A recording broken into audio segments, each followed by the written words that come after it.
خواجگان چشت میں ایک ذات ایسی ہے جس کے علوم اور فیوز و برکات سے نہ صرف شمالی ہندوستان فیضیاب ہوا بلکہ جنوبی ہندوستان بھی فیضیاب ہوا۔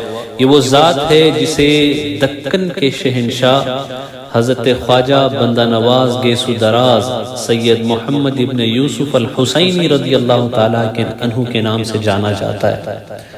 آپ خواجہ نصیر الدین چراغ دہلوی کے پروردہ تھے، آپ کے مرید تھے اور آپ کے جانشین بھی تھے۔ 44 سال تک آپ نے دہلی اور اس کے مضافات میں خدمت خلق اور مخلوق کو فیضیاب کیا، اور 22 سال تک گلبرگہ کی سرزمین میں بہمنی سلطنت کے دور میں آپ نے بندگان خدا کی رہنمائی فرمائی، ان کی ہدایت کا سامان کیا۔ آپ کی بصیرت اتنی تھی، اللہ نے آپ کو علوم اور معارف کے ایسے خزانے عطا فرمائے تھے جو خال خال ہی کسی کو میسر آتے ہیں۔ بزرگان چشت میں، خواجگان چشت میں آپ کو یہ امتیاز حاصل ہے کہ آپ کثیر التصانیف بزرگ ہیں، کثرت سے آپ کی تصانیف ہیں۔ آپ کے قلم کے کمال کو آپ کے مرشد نے دیکھ لیا تھا، اسی لیے فرمایا تھا مرابطو کارست، مجھے آپ سے کام لینا ہے، مجھے آپ سے خدمت لینی ہے۔ اور آپ بھی اپنے شیخ سے ایسے جڑے اور اپنے شیخ سے ایسے آپ نے فیض پایا کہ اس کی نظیر بہت کم دیکھنے کو ملتی ہے۔ آپ کو گیسو دراز کہا جاتا ہے، آپ کو بندہ نواز کہا جاتا ہے، کیونکہ آپ بہت نوازتے تھے غریبوں کا بہت خیال کرتے تھے۔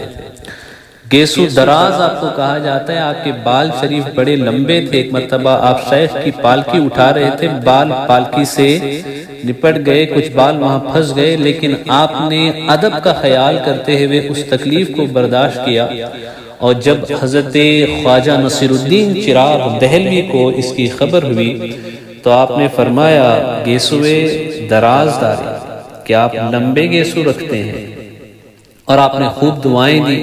محمد تغلق کے دور میں ایک کھنڈر تھا جہاں سے ایک تحریر برآمد ہوئی، اس تحریر کو پڑھتے پڑھتے حکومت کے سارے کارندے، سارے دانشور، آثار قدیمہ کے ماہرین سب نے ہتھیار ڈال دیا۔ تو اس نے وہ تحریر اور اس کے اسرار و رموز جاننے کے لیے حضرت خواجہ نصیر الدین چراغ دہلوی سے درخواست کی کہ حضور آپ اپنے کشف سے میری مدد فرمائیں کہ اس کی حقیقت کیا ہے۔ تو حضرت خواجہ نصیر الدین چراغ دہلوی نے خواجہ بندہ نواز گیسو دراز جو اس وقت نوجوان تھے انہیں روانہ فرمایا، اور حکم ہوا کہ کام کو بڑے سلیقے سے اچھے طریقے سے انجام دیں۔ خواجہ صاحب آئے، اور آنے کے بعد وہ تحریر جسے پڑھتے پڑھتے پوری حکومت گھٹنے ٹیک چکی تھی، آپ نے ایک نظر ڈالی اور فرمایا اس کا مفہوم اور معنی اور اس کے اسرار و رموز یہ ہیں، اور اس کا نتیجہ یہ نکلا کہ وہاں اس کھنڈر کے درمیان میں خزانہ پوشیدہ ہے۔ آپ نے بڑی خوبی کے ساتھ اس خزانے کو وہاں سے نکلوایا، اور پھر بادشاہ نے وہ خزانے کا ایک بڑا حصہ حضرت خواجہ نصیر الدین چراغ دہلوی کی خدمت میں بھیجا۔ تو حضرت خواجہ نصیر الدین چراغ دہلوی نے وہ پورا حصہ خواجہ بندہ نواز کے پاس بھجوایا۔ خواجہ بندہ نواز نے واپس اسے شیخ کی بارگاہ میں پیش کیا اور عرض کی کہ حضور مجھے آپ نے پہلے ہی اتنا کچھ دے دیا ہے، ان زر و جواہرات کی کیا ضرورت۔ پھر اس پورے خزانے کو بندگان خدا میں غربا، فقراء، مساکین میں بانٹ دیا گیا۔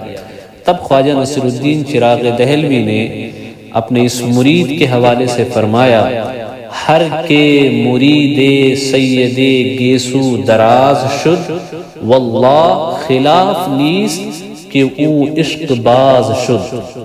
یعنی جو کوئی بندہ نواز گیسو دراز کا مرید ہو گیا، قسم خدا کی وہ میدان عشق کا شہسوار بن گیا۔